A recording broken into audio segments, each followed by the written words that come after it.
Alright, we're going to start drawing our chameleon by starting with the branch. You can draw the branch how you'd like, but it does need to go from the left side of the paper to the right side of the paper.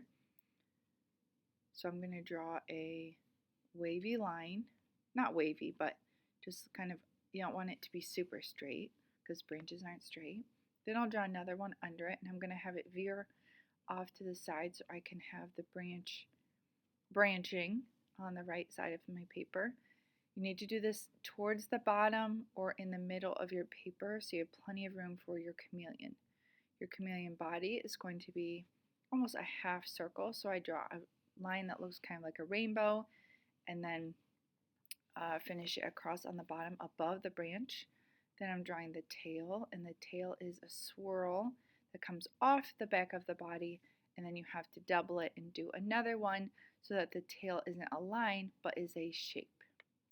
Then I'm going to add the head, so I'm going to add an ear and then a head, and that's kind of also a half circle type of shape.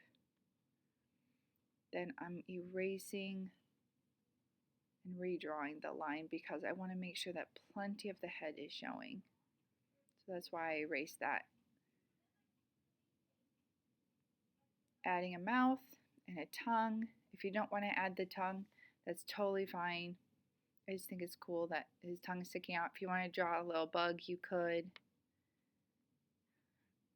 The eyes on chameleons are really big and round, so I'm drawing a really nice big round eye and then another circle inside of it and then a little tiny circle that will end up being my highlight. So I'll leave that little part white when I go to paint. Now I'm erasing lines that are going through my tail that I don't need. So that looks like my chameleon is over top of the branch.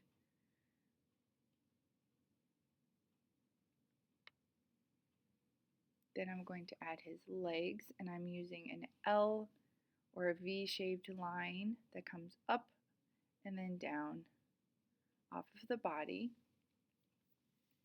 For the leg, you need to make two of these next to each other so that the leg is not a line, but it's actually a shape. And then I like to make it look like he's holding onto the branch, so I drew kind of like a blobby type hand that's kind of around the branch, so it looks like he's grabbing hold of the branch. He's holding on to it.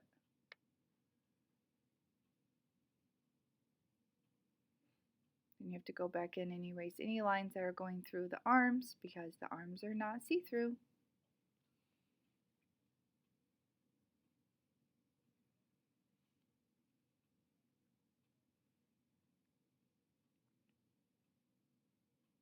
Then I'm going to add some stripes to my chameleon. I try to focus on doing these in pairs of 2. So for each one, I'm adding a second one next to it.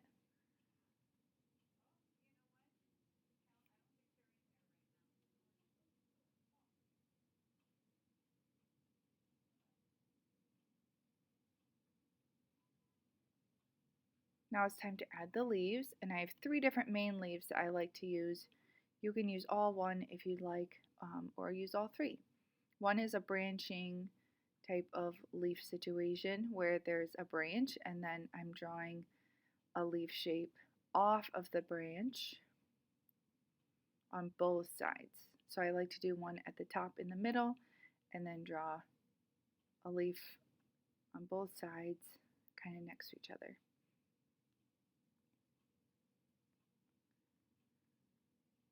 Another leaf shape that I like to do is like a wavy leaf. So I'm just going to draw it up here to kind of show you. So there's the wavy line. It comes together at a point, and then you're drawing a line through it. Now, the rough part about drawing it on your paper is that there's not a ton of room, so you have to do, when you hit another object, you have to jump over it because your leaves are actually going to be behind the chameleon in the branch. So you'll notice that every time I hit an object, I have to kind of jump over it so that my leaves are behind the branch and the chameleon. I'm drawing that line through the leaves in the middle.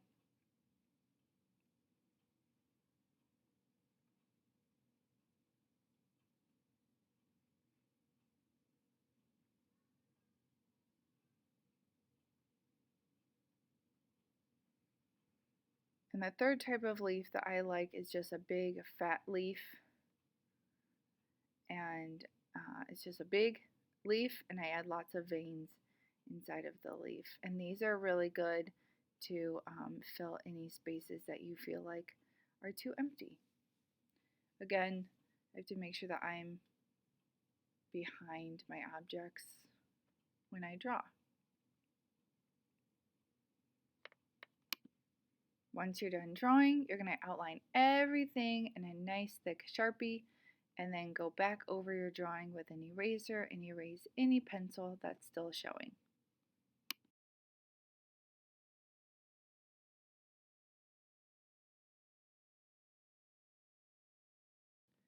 So now I'm going to start in with my watercolor, and we're going to start with the background. We're going to try to use colors that are going to blend together really well. Your options are you can do all warm colors, so that would be yellow, orange, and red. That will make your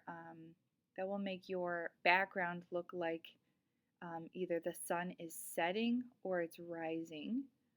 Or you can do blue in the background, and that's going to make it look like it is the middle of the day. Or you can do blues and purples, and that's probably going to make it look more like it is closer to nighttime. Using purple in your background is going to make it look more like a night. So if you do blues and purples, that's going to be more of a nighttime. Just blue is going to be more of middle of the day, sun is shining, sky is blue type of background. And then again, the warm colors are more of either a sunrise or a sunset. Now you'll notice while I'm painting that I'm trying to switch back and forth between my warm colors. So if you're using more than one color, switch back and forth between those colors and add lots and lots of water where they meet, and they will blend and really nicely together.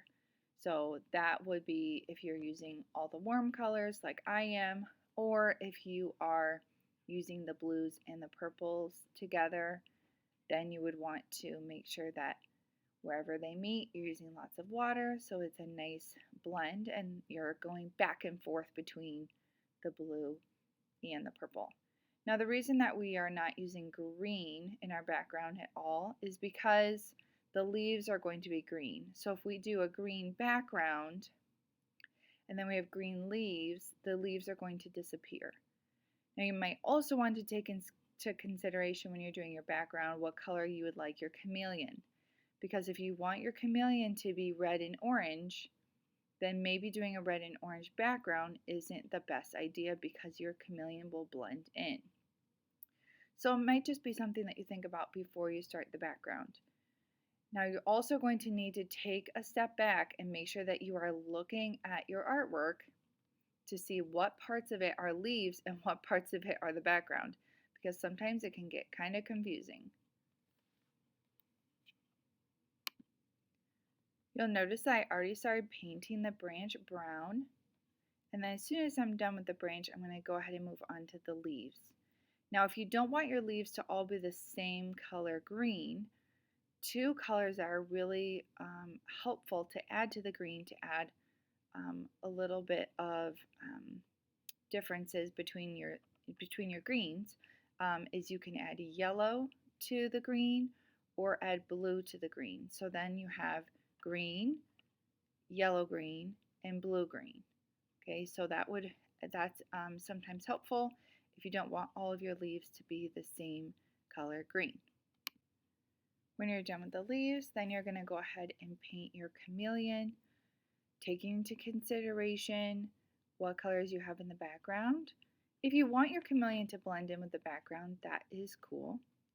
But if you don't, then definitely don't use colors that you used in the background. I'm going to do some of my stripes two different colors and kind of try to blend them together. So I'm using purple and blue. They are next to each other on the color wheel, so they blend really nicely together.